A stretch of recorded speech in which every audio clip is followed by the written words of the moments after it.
नमस्कार मंडळी. कधी असं होतंय का की तुमच्या HP स्मार्ट टँक प्रिंटरमधून प्रिंट काढायला गेलात आणि बघता तर काय, अक्षरांमधल्या लाईन्सच गायब आहेत? अहो, काळजी करू नका. ही जी समस्या आहे ना, ती अगदी लगेच आणि सोप्या पद्धतीने कशी सोडवायची हेच आज आपण पाहणार आहोत. चला तर मग सगळ्यात आधी बघूया की ही अडचण नेमकी आहे तरी काय. बघा, अनेकदा होतं असं की आपण प्रिंट काढतो आणि मजकुरात किंवा चित्रांमध्ये अशा विचित्र लाईन्स येतात किंवा काही भाग चक्क गायब असतो. त्यामुळे अख्खा प्रिंट खराब दिसतो. हे असं का होतं तेच आपण आज समजून घेणार आहोत. विचार करा, एखादं महत्त्वाचं डॉक्युमेंट असेल आणि ते असं अर्धवट प्रिंट झालेलं पाहिल्यावर किती राग येतो, बरोबर ना?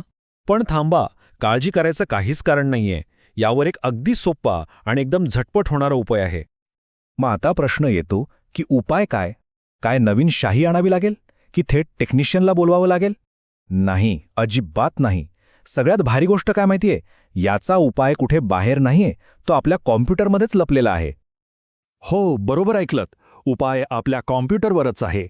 म्हणजे बघा, यासाठी ₹1ही खर्च करायची गरज नाही किंवा तो जड प्रिंटर उचलून कुठे बाहेर न्यायचीही गरज नाही. एकदम सोपा आणि पटकन होणारा उपाय आहे हा. तर या जादुई उपायाचं नाव आहे कार्ट्रिज अलाइनमेंट. आता हे नाव ऐकून घाबरू नका, वाटेल की काहीतरी टेक्निकल आहे. पण खरं सांगायचं तर ही इतकी सोपी गोष्ट आहे ना की कोणीही करू शकतं. यात होतं काय की सॉफ्टवेअर वापरून आपण प्रिंटरच्या कार्ट्रिजला अगदी सरळ रेषेत आणतो, ज्यामुळे मग प्रिंटिंग एकदम परफेक्ट होतं. चला तर मग आता थेट कामाला लागूया. ही अलाइनमेंटची प्रक्रिया नक्की करायची कशी? मी तुम्हाला एक एक स्टेप इतके सोप्या भाषेत सांगणार आहे की सगळं अगदी सहज होऊन जाईल. तयार मग? ओके, तर स्टेप नंबर 1. आपल्या कम्प्युटरचा स्टार्ट मेनू उघडा. तिथे HP प्रिंटरचं सॉफ्टवेअर दिसेल. बघा, इकडे HP इंकटँक वायरलेस 410 सिरीज असं दिसतंय. प्रिंटरच्या मॉडेलप्रमाणे नाव थोडं वेगळं असू शकतं, पण काही फरक पडत नाही. प्रक्रिया 30 असणार आहे. तर त्या सॉफ्टवेअरवर क्लिक करा. बरं, सॉफ्टवेअर उघडलं की समोर बरेच ऑप्शन्स दिसतील. आपल्याला त्यात शोधायचंय मेंटेन युअर प्रिंटर. सापडलं का? छान. आता त्यावर क्लिक करा. नावाप्रमाणेच हा ऑप्शन प्रिंटरच्या देखभालीसाठी आणि सेटिंगसाठी असतो. आता एक नवीन बॉक्स उघडेल, ज्याला टूल बॉक्स म्हणतात. यामध्ये आपल्याला हवं असलेला ऑप्शन आहे अलाइन कार्ट्रिजेस. याच ऑप्शनमुळे आपल्या प्रिंटची क्वालिटी सुधारणार आहे. चला तर मग यावर क्लिक करून टाका. आता अलाइन कार्ट्रिजेसवर क्लिक करताच एक गंमत होईल. तुमचा प्रिंटर आपोआप कामाला लागेल आणि एक खास पेज प्रिंट करेल. या पेजवर ना काहीतरी चित्रविचित्र डिझाईन, वेगवेगळ्या रंगांचे बॉक्स आणि लाईन्स असतील. हे पेज प्रिंटरला स्वतःला सेट करण्यासाठी म्हणजे कॅलिब्रेट करण्यासाठी मदत करतं. ओके, आता आपण आलोय शेवटच्या आणि सगळ्यात महत्त्वाच्या स्टेपवर.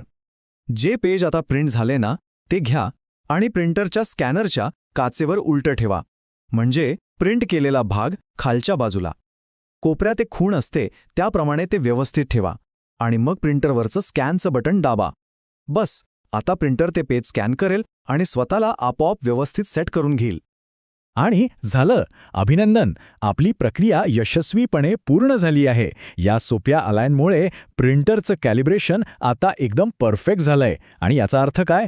तर ती प्रिंटमधली कॅपची डोकेदुखी आता कायमची गेली. आता प्रत्येक प्रिंट एकदम झक्कास येणार. तर मग एक गोष्ट पक्की लक्षात ठेवा. पुढच्या वेळी कधीही प्रिंटमध्ये लाईन्स गायब झालेल्या दिसल्या किंवा प्रिंट खराब आला तर घाबरायचं नाही. सरळ काय करायचं? बरोबर प्रिंटर कार्ट्रिज अलाइनमेंट हाच त्यावरचा सगळ्यात सोपा आणि 100% यशस्वी होणारा उपाय आहे. आता खराब प्रिंटची चिंताच नको. बघा, किती छोटीशी गोष्ट आहे ही, पण यामुळे आपला वेळ पण वाचतो आणि पैसे पण. नाहीतर आपण उगाच नवीन कार्ट्रिज किंवा टेक्निशियनच्या मागे लागलो असतो. आता प्रत्येक प्रिंट एकदम क्लिअर आणि अचूक येणार. म्हणजे आता बिनधास्त प्रिंटिंग करायचं. तर मग ही माहिती नक्कीच कामाला आली असेल अशी आशा आहे. आता प्रिंटिंगची ही कॉमन समस्या कोणीही स्वतःच्या स्वतः सोडवू शकेल. अशाच काही सोप्या टिप्स आणि ट्रिक्ससाठी नक्की भेटत राहा. धन्यवाद.